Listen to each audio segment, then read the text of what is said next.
The envelope in my hand was marked, "Urgent boardroom delivery," but my brother wasn't going to let me through the glass doors. Trevor stood with his arms crossed, his expensive suit fitting perfectly, his expression a mixture of amusement and condescension. "What are you doing here, Kyle?" he asked, though his tone suggested he already knew and found it hilarious. "Delivery for the board meeting," I said, holding up the envelope. "Mr. Patterson in legal said it was time-sensitive." "Right. The mailroom guy." Trevor's smile widened. "Here's the thing, little brother. Board meetings are for actual executives. People who make decisions. Not for people who sort envelopes and push mail carts. I just need to drop this off. Give it to me. I'll make sure it gets to the right person." He held out his hand expectantly. "Mr. Patterson specifically said to deliver it to the board directly. And I'm telling you that you're not walking into that boardroom looking like that." Trevor gestured at my simple button-down shirt and khakis, the standard uniform for facilities staff at Harman Industries. "Do you have any idea who's in there?" "The executive team. Major shareholders. Our biggest clients. They don't need to see the help wandering through important meetings." Behind him, through the glass walls, I could see the boardroom table. My father sat at the head, looking every inch the CO he'd been for 30 years. Next to him was Martin Sawyer, the COO, and around the table sat a dozen other executives and board members I recognized from company directories. "Trevor, this is marked urgent." "Then you should have brought it up faster." He plucked the envelope from my hands. "I'll take care of it. You can go back downstairs now. I'm sure there are packages that need sorting." Mr. Patterson said. "Kyle." Trevor's voice hardened. "I'm the VP of Corporate Development. You're a mailroom clerk. We're not equals here, and we're certainly not going to have a debate about corporate protocol in front of the boardroom. Go. Downstairs." I met his eyes for a long moment, then nodded. "Okay, Trevor." As I walked toward the elevator, I heard him mutter to someone behind him, "My little brother. Mom insisted we give him a job here. Can't handle anything more complicated than sorting mail, but what can you do?" The elevator doors closed on the sound of polite laughter. I'd been working at Harman Industries for 6 months now, ever since I'd returned from overseas. The mailroom position was temporary, or at least that's what I'd told myself when I took it.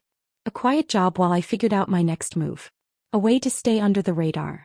My family didn't know I'd come back to the States with money. Significant money. They didn't know about the tech startup I'd co-founded in Singapore 4 years ago, or about the acquisition that had made me and my partners extremely wealthy.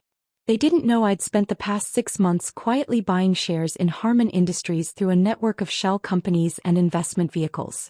They just knew that Kyle had finally come home after wandering around Asia for years, and that he'd needed a job, and that the mailroom was probably the best he could handle. My father had been skeptical about hiring me at all. "The company isn't a charity, Kyle. If you work here, you work. No special treatment because you're my son." I'd assured him I didn't want special treatment. Trevor, on the other hand, had been delighted. It gave him another opportunity to highlight the contrast between the successful son who'd risen through the ranks and the disappointment who sorted packages. My mother had been quietly embarrassed. "I wish you'd done something with your life, dear. Trevor is VP now. Your sister is a surgeon. And you're delivering mail." I'd smiled and told her the mailroom suited me fine. Back at my desk in the basement, I resumed sorting the afternoon delivery. My supervisor, Rita, appeared with a coffee and her usual kind smile. She was 63, had worked at Harman Industries for 40 years, and treated everyone with the same warmth regardless of their position. "How'd the delivery go?" she asked. "Trevor took it. Didn't want me in the boardroom." Rita's expression soured. "That boy has too much pride. You're his brother. Half the company doesn't know that. He prefers it that way. Well, he shouldn't. Family is family." She patted my shoulder. "Don't let him get to you. You're doing good work here." "Thanks, Rita." After she left, I checked my phone. A text from my lawyer, James Chin. "Paperwork is filed. You now own 73% of Harman Industries common stock. Congratulations." I typed back, "Keep it quiet for now." "Understood. Let me know when you want to make it public."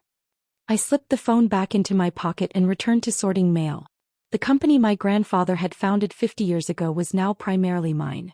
I'd spent 6 months and approximately $340 million acquiring shares through dozens of shell companies, buying out small shareholders, purchasing blocks from retiring board members, and gradually accumulating a controlling interest. Nobody had noticed because nobody was looking. The transactions were small, scattered, and routed through enough legal entities that they appeared unconnected. My father owned 15% of the company directly. Trevor had 3% from his executive compensation. Various board members and institutional investors held the rest. Or they had until I'd systematically bought them out. Now I own 73% and nobody knew it except my lawyers. I wasn't sure yet when I'd reveal this. Part of me was content to keep working in the mailroom, watching the company from the inside, learning its operations at the ground level. Another part of me wanted to wait for the right moment. A moment when the revelation would mean something. That moment came 3 weeks later. I was sorting packages when Rita called me into her small office. "Kyle, there's a situation. Trevor just sent down a directive. He wants all mailroom staff to work through the weekend. No overtime pay, just volunteer hours to show company loyalty." "He can't do that. He's VP of Corporate Development. He says he can." Rita's jaw tightened. "He's been pushing for layoffs in facilities for months. Says we're overstaffed. This is his way of forcing people to quit so he doesn't have to pay severance." "How many people does this affect?" 12. "Most of them have been here for 20+ years." Her voice dropped. "Kyle, I can't afford to lose this job. I'm 3 years from retirement. But I also can't work every weekend for free. My husband has health issues. I need to be home." I looked at the directive on her desk. Trevor's signature at the bottom, bold and self-important. "Don't worry about it, Rita. I'll handle this." "You? How?" "Let me make some calls." That evening I messaged James Chin. "Time to make it public. File the disclosure forms tomorrow morning." "Are you sure?" "Completely sure. This is going to cause quite a stir." "I'm counting on it." The next morning I arrived at work early. The mailroom was quiet, most staff not due for another hour. I changed out of my usual casual clothes and into one of the suits I'd kept in my car, a sharp charcoal gray that I hadn't worn since my Singapore days. At 8:47 a.m., James filed the disclosure forms with the SEC, revealing that Kyle Harmon, through various investment vehicles, now controlled 73% of Harmon Industries' voting shares. At 8:51 a.m., my father's assistant called an emergency board meeting. At 9:15 a.m. I took the elevator up to the executive floor. The boardroom was in chaos when I arrived. Executives were shouting into phones, pulling up documents on laptops and arguing in tight clusters. My father stood at the head of the table, his face pale, staring at a printed disclosure form. Trevor was near the windows, speaking urgently with Martin Sawyer. "It has to be a mistake. Kyle doesn't have that kind of money. He works in the mailroom." I knocked on the glass door. Every head turned. The room went silent. Trevor's expression cycled through confusion, disbelief, and then anger as he took in my suit, my confident posture, my complete lack of deference. "What are you doing here?" he demanded. "I'm here for the board meeting. I received notice of an emergency session. This is for executives only. I told you before." "Trevor." My father's voice cut across the room. "Is this real? Did you really acquire 73% of this company?" "Yes, sir." The silence that followed was deafening. Martin Sawyer found his voice first. "How? Where did you get that kind of capital?" "I co-founded a tech company in Singapore 4 years ago. Venture capital-backed, rapid growth, acquired by a larger firm 18 months ago. My share of the acquisition was substantial."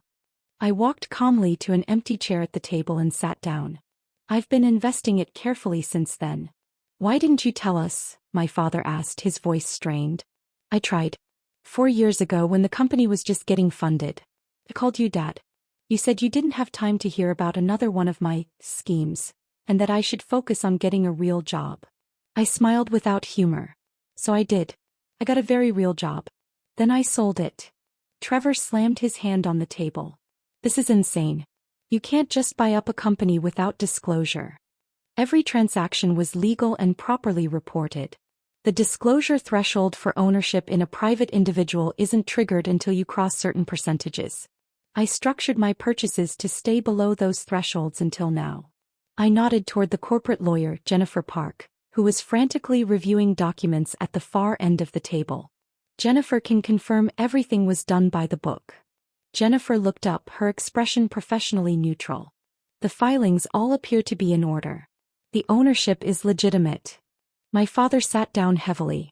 Cal, what is this about? Why go to all this trouble to buy the company in secret? Because I wanted to understand it first.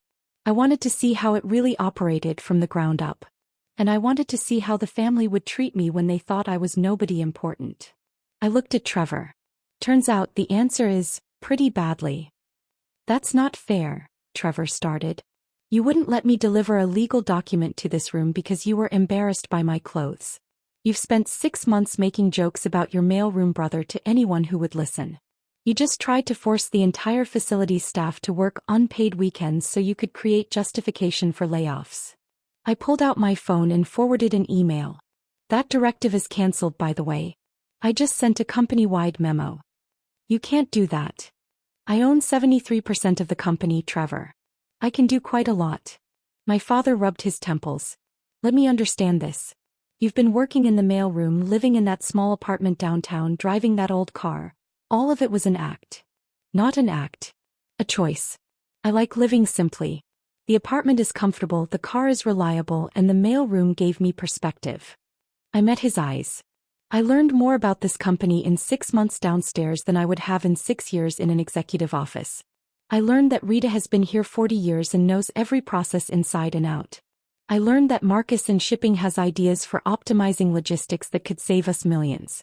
I learned that Trevor has been systematically undermining experienced staff to replace them with cheaper contractors. Trevor's face flushed. That's business. We need to stay competitive. That's short-sighted cost-cutting that destroys institutional knowledge and employee loyalty. It's also stopping now. Martin Sawyer leaned forward. Cal, what exactly are your intentions here? Are you planning to take control of the company? I already have control. The question is what I plan to do with it. The room waited. First, I said, I'm joining the board. As majority shareholder, I'm entitled to a seat. I'll take my grandfather's old position. My father nodded slowly. That's reasonable. Second, I want a full operational review. Every department, every process, every line item in the budget. I want to understand where we're efficient and where we're wasting resources. That will take months, Martin protested.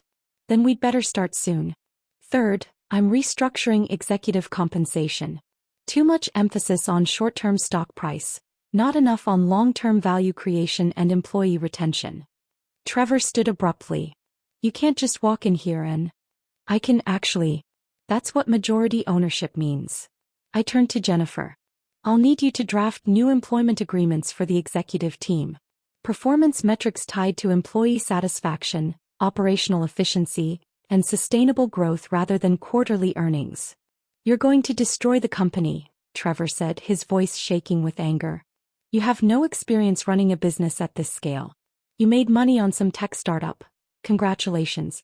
But this is manufacturing, logistics, supply chain. It's completely different.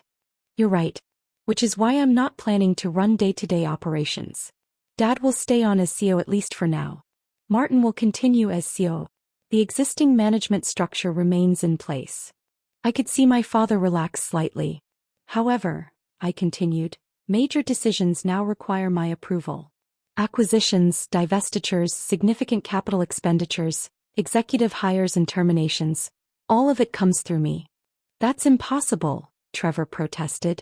We'll be paralyzed. Every decision will take weeks. Then you'll learn to make better decisions the first time. I looked at him steadily. And Trevor, your proposal to merge with Quantum Systems? The one you've been negotiating for the past 3 months? The $280 million deal that would make you CEO of the combined entity. His face went very still. I reviewed the terms last night. You were planning to announce it at today's board meeting, weren't you? Before this emergency meeting got called. I pulled out a folder. The deal undervalues Harman Industries by at least 30%. It gives away our most profitable divisions while retaining the legacy manufacturing that's losing money. And coincidentally, Your compensation package in the merged company would be worth about $40 million over 5 years. That deal would save this company. That deal would save your career while gutting everything our grandfather built. It's a terrible deal for Harman Industries, a mediocre deal for Quantum, and an excellent deal for Trevor Harman personally. I slid the folder across the table to my father. I'm voting against it. With 73% ownership, that means it's dead. The color drained from Trevor's face. You can't. Months of work. Quantum is expecting. Quantum can find another acquisition target. We're not interested. Jennifer spoke up carefully. Mr. Harman, Kyle, the agreements with Quantum include breakup fees if we back out now. Approximately $12 million. Pay them. Consider it tuition for learning not to pursue deals that benefit executives more than shareholders. My father was reading through the folder, his expression growing darker with each page. Trevor, is this accurate? Were you really planning to sell off the advanced materials division? It's not profitable in the short term. It's the future of the company. Your grandfather started that division. It's 20 years from peak profitability, but it's our strongest growth area. My father looked at his oldest son with something between disappointment and anger. What were you thinking? I was thinking about survival. About making the hard choices you've been too sentimental to make. Trevor's voice rose. You've been running this company like it's still 1985. Lifetime employment, generous benefits, loyalty over performance. The market doesn't care about any of that. We need to be lean, aggressive, profitable. We need to be sustainable, I corrected. Profitable, yes. But not at the cost of everything that makes this company worth owning. Trevor turned on me. You don't understand. You've been here 6 months. 6 months. I've been working in this business for 12 years. I've earned my position. I've made sacrifices. And you think you can just buy your way in and tell me how to run things? I don't think it. I know it. Because I own 73% of the company, and you own 3%. Kept my voice level. This isn't about earning anything, Trevor. This is about legal ownership and fiduciary responsibility. And right now, my responsibility is to the company and its stakeholders, which includes employees, customers, and the community, not just executive bonuses. This is personal. You're doing this because I wouldn't let you in the boardroom. Because I treated you like the nobody you appeared to be. Partially, I admitted. But mostly I'm doing this because the Quantum deal is genuinely terrible. And because your approach to management is destroying the company culture our grandfather spent 50 years building. My father set down the folder. Kyle is right. Trevor, this deal is unacceptable. How could you even consider it? Because someone needs to make the hard decisions around here. Someone needs to be willing to. Trevor stopped, seemed to realize he was shouting. He took a breath. Fine. You want to block the deal? Block it. But don't blame me when this company collapses because we weren't willing to evolve. Evolution doesn't mean gutting everything valuable, I said quietly.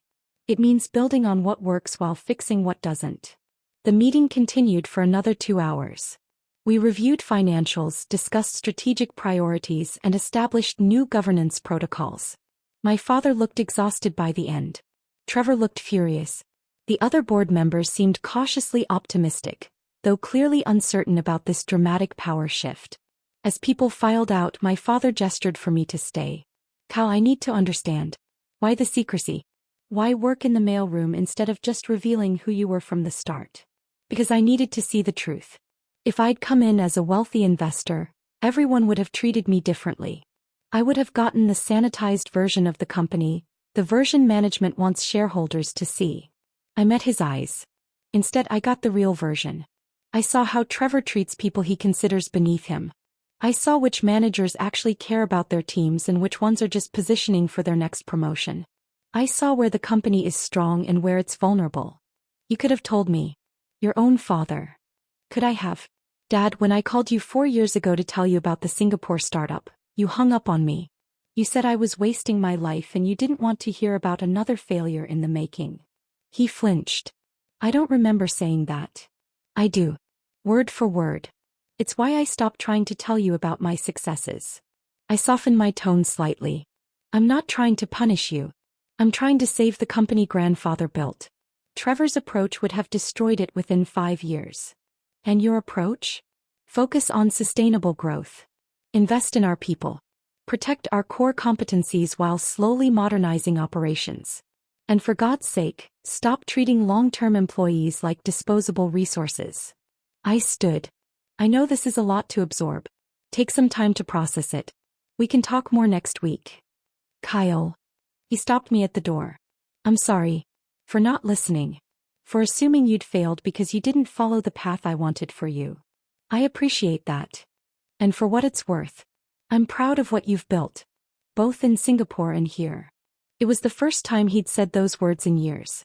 I nodded, not trusting my voice, and left. In the hallway, I nearly collided with Trevor.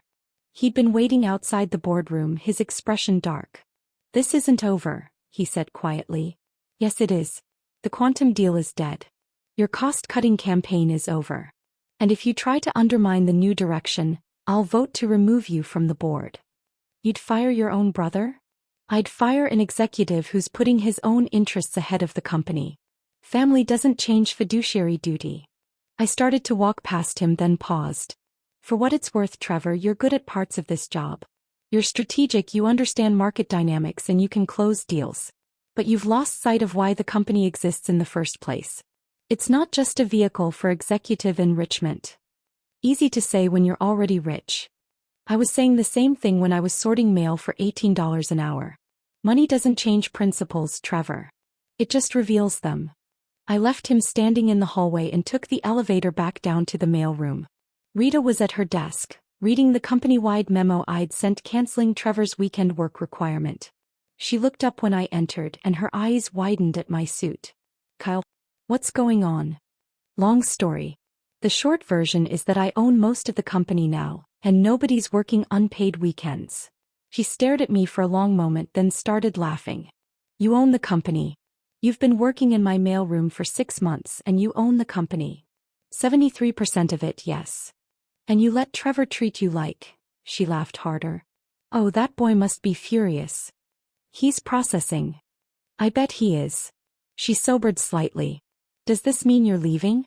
Moving up to an executive office? Actually, I'd like to stay down here a bit longer. That's okay with you. I'm learning a lot. You want to keep working in the mailroom even though you own the company. Is that weird? Honey, it's the weirdest thing I've heard in 40 years at this company. But I like it. She smiled. You're welcome to stay as long as you want. Though I reserve the right to laugh about this for the rest of my career. Fair enough. Over the next 3 months, the transformation began. I brought in consultants to review operations, not the usual efficiency experts who recommended layoffs, but organizational psychologists and process improvement specialists who actually talked to frontline employees. We discovered that Marcus in shipping had been right. His logistics ideas could save millions. We implemented them and promoted him to Director of Supply Chain Operations. We found that Rita's institutional knowledge of company processes was essentially irreplaceable. We created a new position for her, VP of Operational Excellence, with a mandate to document and optimize core processes before she retired.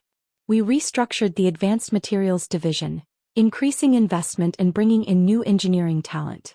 Within a year, it would become our fastest-growing segment. And we killed the quantum deal, paid the breakup fee, and watched our stock price rise as investors realized we were serious about long-term value creation. Trevor stayed on as VP of Corporate Development, but under much closer supervision. To his credit, once the shock wore off, he began to adapt. He started spending time in the facilities talking to employees, learning the business from the ground up the way I had. At a board meeting 6 months after the revelation, he approached me during a break. I've been thinking about what you said. About principles and money, just revealing them. Yeah. You were right. I got so focused on climbing the ladder that I forgot why the ladder existed in the first place. He paused. I'm sorry. For how I treated you and for how I was planning to treat this company. Thank you for saying that. I want to do better. Actually build something sustainable instead of just optimizing for my next promotion. He offered his hand. Think you can work with me on that? I shook it. I think I can. My father retired as CEO a year later, after helping to establish the new strategic direction. The board offered me the position, but I declined. Instead, we brought in an external candidate with experience in sustainable manufacturing and a track record of valuing employees. I remained on the board, attending meetings in my usual casual clothes, often coming directly from a shift in whatever department I was studying that month. The other board members had stopped commenting on my wardrobe. At a family dinner 2 years after the revelation, my mother raised her glass. A toast to Kyle, who proved that success doesn't always look the way we expect it to. And who taught us all a lesson about assumptions, my father added. Trevor smiled wryly. And who will never let me forget the time I wouldn't let him into a boardroom because he was dressed like mailroom staff. To be fair, I said, I was mailroom staff. You were the majority owner dressed like mailroom staff. There's a difference. Is there? I was doing the same work either way. The ownership didn't change who I was or what I contributed. My father nodded slowly. That's the point, isn't it? The work mattered regardless of who owned the company. We just couldn't see it until you forced us to look. Exactly. I still keep an office in the mailroom. Rita is my VP of Operational Excellence now, but she still stops by with coffee and stories about the old days. Marcus revolutionized our supply chain and just opened our first carbon-neutral distribution center. And Trevor? He's actually become one of our most effective executives, because he finally learned to value people over spreadsheets. Harman Industries is profitable, sustainable, and ranked as one of the best places to work in our industry. We didn't get there by cutting costs or chasing quarterly earnings. We got there by remembering that companies are made of people, and people deserve respect regardless of their position on an org chart. It's a lesson I learned in the mailroom, even though I own 73% of the company. Or maybe especially because I own 73% of the company and chose to work there anyway. The signature that blocked Trevor's terrible merger didn't come from a corner office or an executive suite. It came from someone who understood the company from the ground up, who knew its people by name, who'd sorted their packages and delivered their documents and learned what actually made the business work. Sometimes the most powerful thing you can do is choose to see what others overlook. And sometimes the best revenge isn't revenge at all.